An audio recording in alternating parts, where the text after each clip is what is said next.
नमस्कार। इस पाठ में हम जनसंपर्क की प्रक्रिया एवं संप्रेषण पर बात करेंगे। वस्तुतः जनसंपर्क संप्रेषण का ही एक रूप है, जिसमें तथ्यों, विचार बिंदुओं तथा दृष्टिकोणों को जनता के साथ विनिमय किया जाता है तथा पारस्परिक रूप से समझ उत्पन्न की जाती है।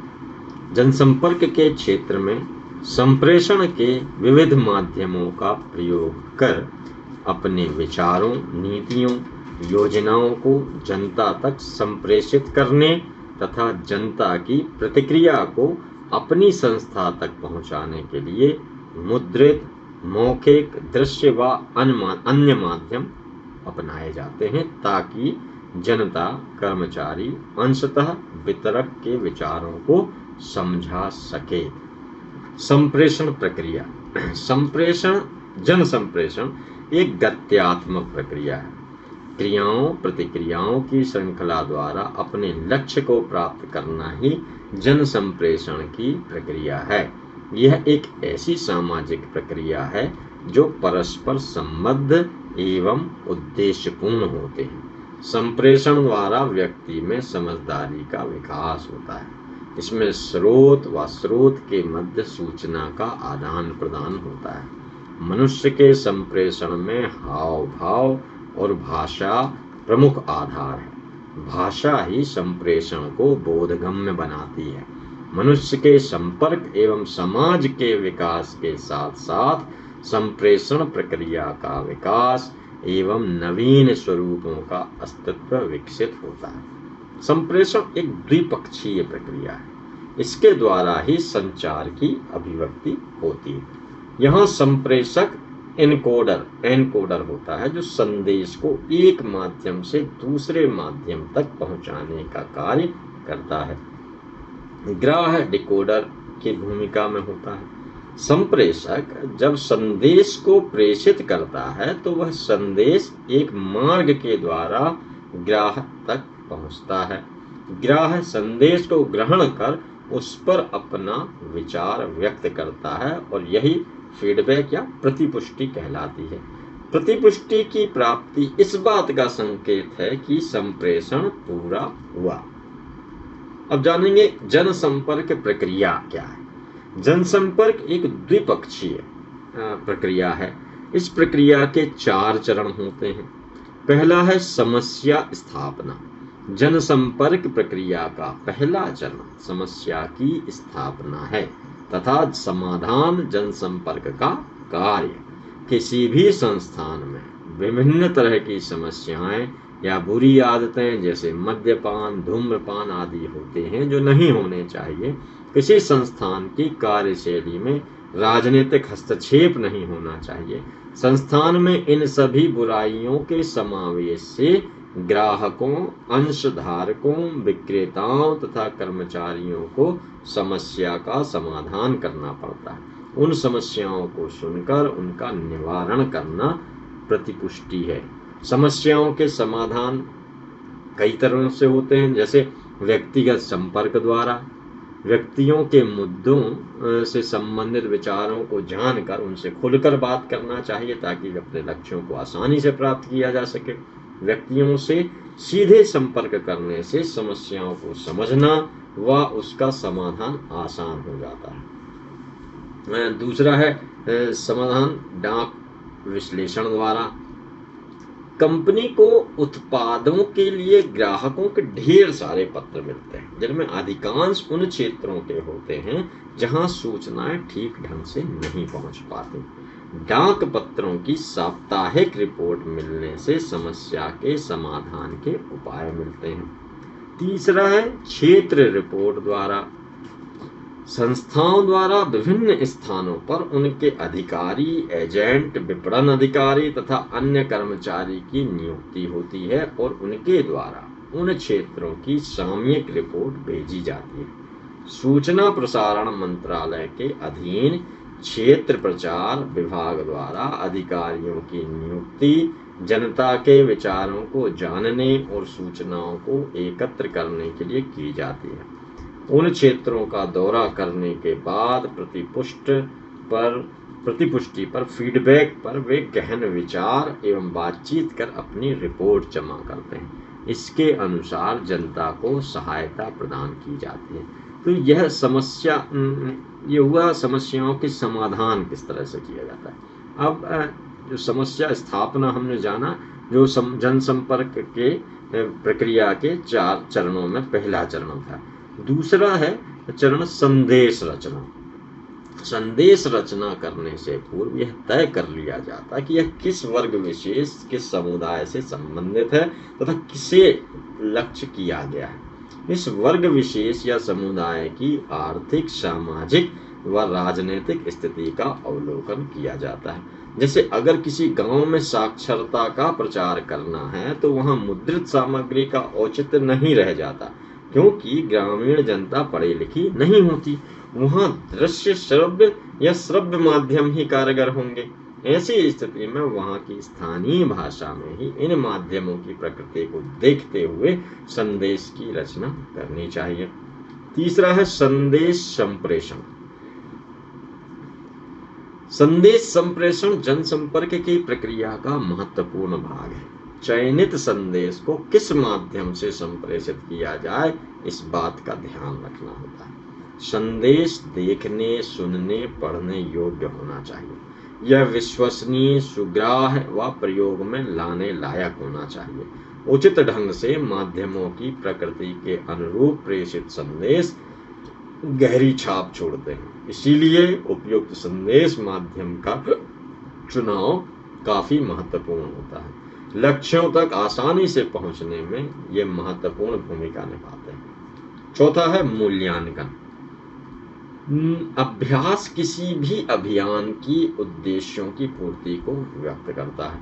किसी लंबे समय वाले कार्यक्रम के लिए यह सुझाव दिया जाता है कि बीच में ही उसकी जांच परख की जाए, ताकि अगर किसी तरह की सुधार की गुंजाइश हो तो उसे पूरा किया जा सके। अभ्यास निरंतर आवश्यक है। पिछले अभियान यह दर्शाते हैं कि समस्या का समाधान अभी नहीं हुआ है, तो प्रबंधन संस्थान के कर्मचारियों को उस कार्यक्रम के आरंभ तक जाना चाहिए एवं उसकी जांच करनी चाहिए। कई मूल्यांकन औचित्य स्थापना में अभ्यास का कार्य करते हैं। इसका तात्पर्य यह नहीं हुआ किसी संगठन के कर्मचारी संगठन के विकास तथा विश्वसनीयता के लिए मूल्यांकन करना ही छोड़ दें। अब हम बात करेंगे जनसंपर्क संप्रेषण में भूमिका। वर्तमान समय में संचार माध्यम के क्षेत्र में संप्रेषण और जनसंपर्क एक दूसरे के पर्याय बन गए हैं। व्यापक दृष्टि से देखने पर जनसंपर्क एक साध्य के रूप में नजर आता है जिसमें उद्देश्य निहित होता है, और संप्रेषण एक ऐसे साधन के रूप में नजर आता है जो इस उद्देश्य की प्राप्ति में सहायक होता है। किसी भी औद्योगिक इकाई या सार्वजनिक प्रतिष्ठान में जनसंपर्क अधिकारी को अंशधारियों, सरकार, होल्डर्स, कर्मचारियों, वितरकों आदि से संपर्क करना होता है, जिससे वह अपने उद्देश्य की पूर्ति करता है। जनसंपर्क की उपयोगिता क्या है? किसी भी देश की प्रगति एवं विकास के लिए जनसंपर्क अत्यंत उपयोगी है। औद्योगिकरण के इस युग में दुनिया दिन ब दिन सिमटती जा रही है। देश में स्वतंत्रता के बाद सार्वजनिक क्षेत्र के अनेक उद्योग व प्रतिष्ठान अधिगृहित किए गए तथा नई राष्ट्रीय अर्थव्यवस्था की कल्पना साकार करने की चेष्टा की गई। साथ ही निजी क्षेत्रों में कई उद्योग विकसित हुए। इन सभी क्षेत्रों में जनसंपर्क की उपयोगिता तेजी से बढ़ी है। यह एक ऐसा माध्यम है जिसकी उपयोगिता सभी संस्थानों, प्रतिष्ठानों में होती है, चाहे वह सार्वजनिक प्रतिष्ठान हो या निजी। अब हम जानेंगे सार्वजनिक प्रतिष्ठानों में किस तरह से जनसंपर्क उपयोगी है। तो वर्तमान युग में सार्वजनिक क्षेत्र के अनेक उद्योग व व्यावसायिक प्रतिष्ठान जनसंपर्क के माध्यम से सफलता अर्जित कर रहे हैं। भारत में विभिन्न सोच, संस्कृति एवं जीवन स्तर के लोग रहते हैं। यहाँ की अर्थव्यवस्था मिली जुली अर्थव्यवस्था है। इस कारण इन प्रतिष्ठानों को जनसंपर्क द्वारा सक्रिय रहना पड़ता है। साथ ही अप्रत्याशित नकारात्मक स्थितियों से सुचारू तौर पर निपटना होता है।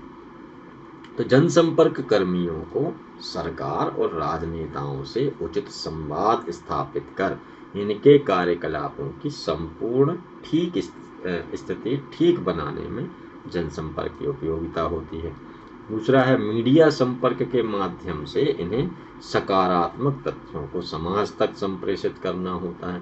जानकारी के अभाव में इन उपक्रमों के प्रति नकारात्मक सोच इनकी छवि पर प्रभाव डालते हैं। सार्वजनिक क्षेत्र में यह संभव है कि धन, मानव शक्ति, कच्चे माल आदि को लेकर कुछ कमियां हों, पर जनसंपर्क की स्थिति पर नियंत्रण एवं अग्रणी कार्यों व स्थितियों को प्रकाश में लाना चाहिए।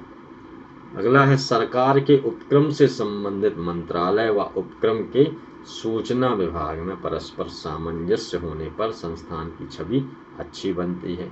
उज्ज्वल छवि के निर्माण हेतु जनसंपर्क को हथियार की तरह सकारात्मक पक्ष में इस्तेमाल करना चाहिए। संस्था व जनता के मध्य जनसंपर्क रूपी सेतु की मजबूती बनाए रखना चाहिए।